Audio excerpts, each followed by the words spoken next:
Thank you so much. What a turnout. What a turnout. Wow. Oh.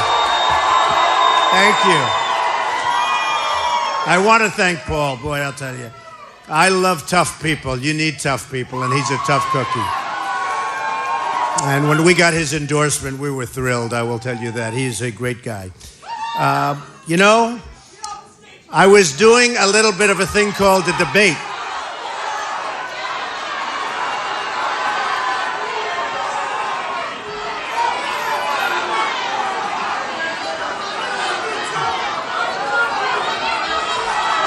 All right, get him out, please. Get him out.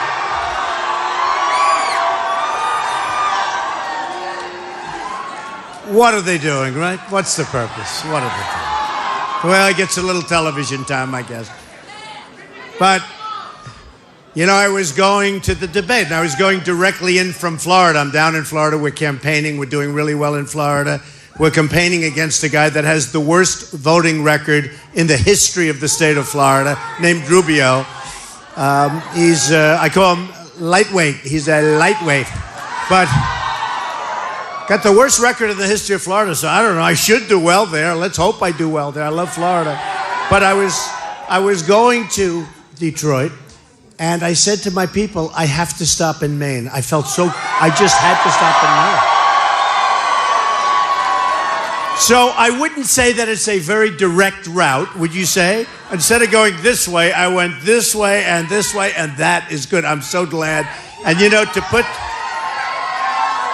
this incredible sold-out crowd, and you have thousands of people outside, to put this crowd together in a period of, 24 hours? Is pretty amazing.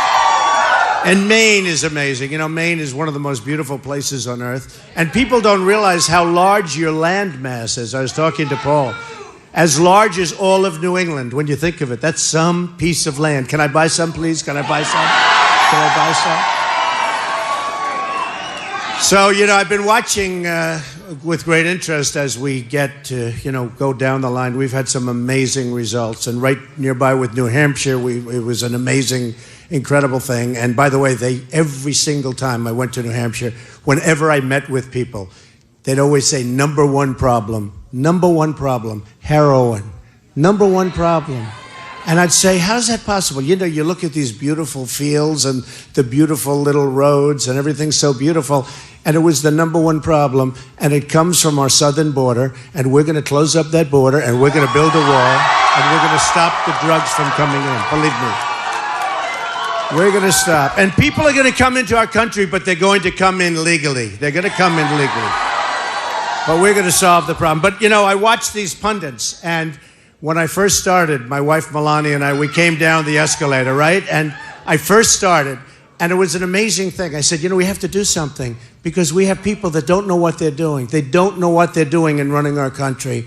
And I got some of that today, you know, just in hearing some of these things. But they don't know what they're doing. We have to do it. And it takes guts to run for president. I'm not a politician. All talk, no action, nothing gets done. And anyway, we're coming down, and I said to myself, you know, there's so many things. And then I watched the pundits, and they said, oh, Trump, I don't know, we have some great talent running. And I'm trying to figure out where, what's the talent? But, you know, you come down and you do it, and you start talking about trade, and you see what happens with trade. Trade has been such a disaster. But the pundits all said, you know, I came out at 3%, first one. And my wife said, you know, if you run, you're going to win. But you actually have to run. You can't say you're going to run because they won't poll it. But even if they do poll it, people still say you're not going to run. She said, but if you run, you're going to win. I said, oh, she's my pollster. I paid her less money, but she's better than the pollster. So you know what happened? I started at 3 the first day or something. I was at 3, which I wasn't exactly thrilled about. Then it went up to 6. It went up to 12. It went up to 18. And then it kept going up. And every time I went up, the pundits would say, he's plateaued. Well, he's always going to get 6. That's a 6 solid group. Then I went up to 12. Well, you know, that's a solid group. Then I went up to 24. And he said, and don't forget, that's with 17 people. We had 17 people. That's a lot. 24 with 17 people is pretty good. So we went up to 24, and they said, well, that's the max. There can't be any more. Then we went up to 28, 32. So CNN just came out with a poll. Trump, 49. National. That's high. That's high. And, I'm very proud of it because this is not a plateau. This is a movement. We have a movement going on, folks. Time magazine did a story recently, a couple of weeks ago, talking about what's going on, and they've never seen anything like it. People have never seen anything. They say, actually, and I don't think I'm exaggerating this at all, and I don't want to exaggerate, but many of the great writers, of which there are very few, because the media is among the most dishonest people I've ever dealt with, but they said that in the history of this country, there's never been anything like this, what's happening. We were in Huntsville, Alabama the other day. We had 35,000 people. 35,000 people. We went to Arkansas, which you saw we won. Oh, is that another one? Oh, yeah. All right, get them out. Get them out. Get them out. They just don't stop. All right, get them out. Thank you. Bye-bye. Bye-bye. Terrible. Incredible. Now, you can be nice. But if you're nice, they'll say, oh, you were so soft. Then you can be vicious. Get out of here, right? And then they'll say you were too harsh. So I've developed a nice, all right, please get them out.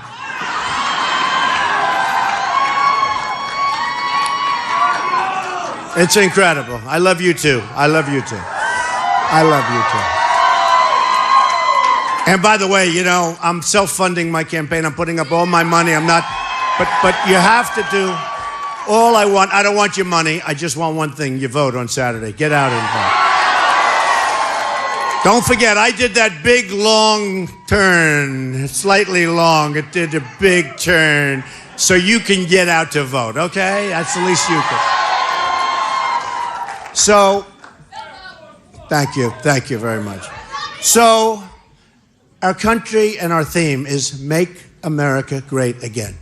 And over the last little while, I've met so many people, thousands and thousands and thousands of people. We have like this. Now, we're only confined by the size of the room. This is packed, but this is the size of the room.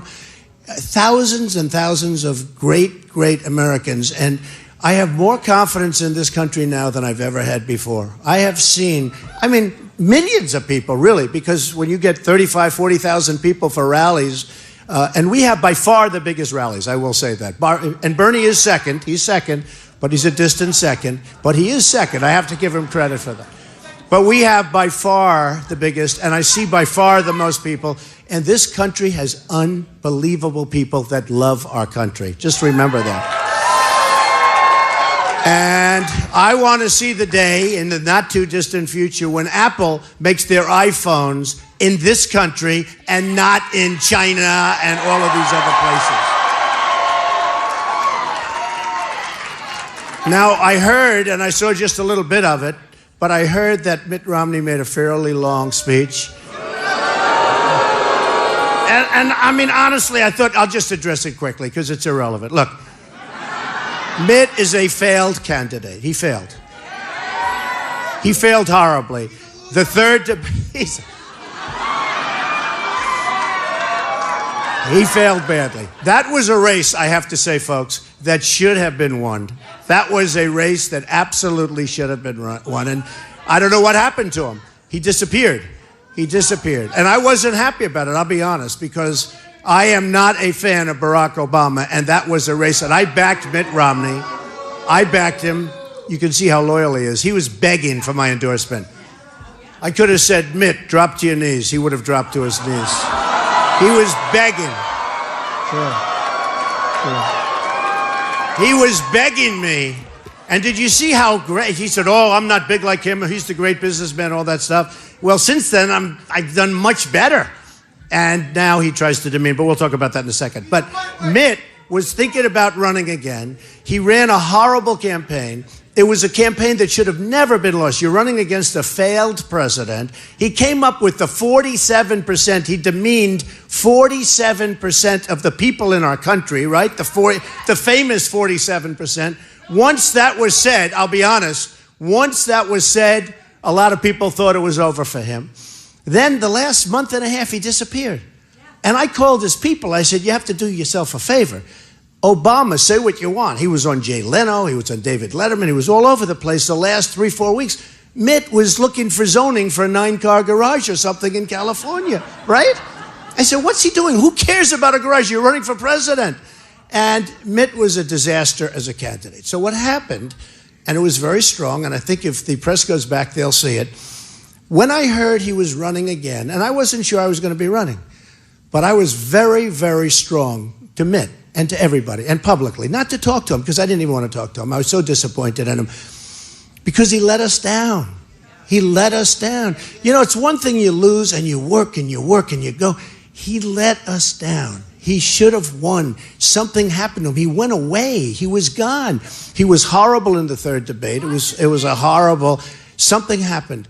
I don't know what happened. Maybe someday they'll write a book. His campaign guy was terrible, terrible. He had a terrible campaign manager who's always on television, Stuart Stevens or something. He's always on television knocking everybody. The guy ran one of the worst campaigns in the history of modern politics. And Mitt ran, probably it was the worst run that most people have seen, because most people thought that the Republican candidate would win. So when Mitt started raising his head a few months ago, I was very strong. I said, Mitt Romney should not run. He's a choke artist. And I said it very strongly. I wanted to keep him in. And then Jeb Bush actually convinced Mitt not to run. Can you imagine? Jeb sold him. Jeb, he's a good salesman. See, now that he's out, I'll say Jeb's a good salesman, right? He's a high-energy salesman. But Mitt was afraid of Jeb, because he was afraid that Jeb would get the money and Jeb would get the whatever. And, you know, I wasn't afraid. I wasn't afraid of Jeb, I can tell you that. So what happened is Jeb Bush convinced Mitt not to run. Mitt was going to run. It was going to be a third attempt, the second one being one of the great catastrophes. The first one just didn't happen, so that's okay. But the second was a catastrophe. And what happened is he went to see Jeb, and Jeb had him convinced that he's going to run, he's got the money, he's this, and Mitt chickened out. But I'll tell you the real reason he chickened out. It wasn't Jeb. It was me. Because I said, he's the choke. If you remember, Mitt was all set to run. I know this from people that are close to him. And I think he probably still has a desire, maybe at the convention, to try and get some kind of a thing. Hillary Clinton will destroy him in the election. Assuming she's allowed to run, assuming she's not arrested for the email situation, which is so terrible. Which is so terrible. I mean, so terrible. But let's assume that the Democrats are going to protect her. Let's assume that I will be running against Hillary, and I really want to. I would love to run against Hillary. And by the way, we have numerous polls that show me beating her easily, and I haven't even started on her yet, other than 4 weeks ago I did. Remember? She called me sexist, and I hit her with the husband, and that was the last time I ever heard the word sexist. That was it. No, that was it. They had a rough weekend. That was a rough weekend. Bill was not happy. I guarantee you, he said, don't you ever say that to him again. Say it to somebody else, but not to Trump. That was a rough, rough weekend they had. But Mitt was going to run, as sure as you're standing here. I'm sorry we didn't get you to see, it's too many people. But he was going to run, and I was very, very angry that he was going to run. I didn't even know I was going to be doing this, but I felt I wanted to. You know, NBC came to me. They wanted to extend The Apprentice for 2 seasons, 28 episodes. Steve Burke of Comcast, great guy, came up to my office with the people at NBC. Please, Donald, we'd like you to run. We'd like you to, not run. We'd like you to run in The Apprentice, do The Apprentice. The ratings after 14 seasons were still fantastic. They were still great. And I said, Steve, I think I'm going to run for president. No, you're not. No, I think I'm going to run for president. They didn't want me to. They wanted me to because the show does great. And ultimately, I decided to run, and you're not allowed by law, with equal time laws, you're not allowed to do both. And we chose Arnold Schwarzenegger. Let's see, how will Arnold do, by the way? Does anybody know? Who would be better, Arnold or Trump? Ready? Arnold? Trump. Well, we're going to find out if Arnold is quick, because if he's not quick, he's not going to look good. When you have Omarosa and all the other ones coming at you, you got to be quick, you got to be smart. We'll find out. We're going to learn a lot about Arnold, but I hope he does well. I hope Arnold does really well. But I was going to do that, and they actually renewed the show with me in the upfronts, and I just